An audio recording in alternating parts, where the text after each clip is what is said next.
Bonjour, bonsoir. Jodi an sou Chanel Fritzlin Joseph Optimiste. Nou pral apren ansam jodi an alfabet portugais. Se yon plezi pou kapap suiv, se yon plezi pou m gen yon Chanel la jodi an. Merci, an nou suiv ansam.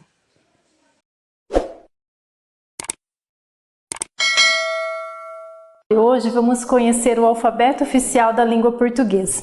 O alfabeto oficial da língua portuguesa é latino. Ele vem graficamente desenhado assim. Contém 26 letras. Até o ano 2009, o alfabeto tinha 23.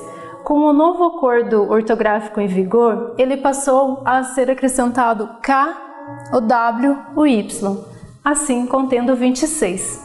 São todas as letras masculinas. A pronúncia se dá da seguinte forma: A, B, C, D, E, F, G, H, I, J, K, L, M, N, O, P, Q, R, S, T, U, V, W, X, Y e Z. Além dessas 26 letras, ainda temos o C cedilha.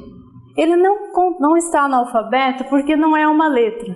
É a junção da letra C com o sinal diacrítico, o C cedilha. Então chamamos de C cedilha. Por exemplo, cabeça, pescoço e açúcar.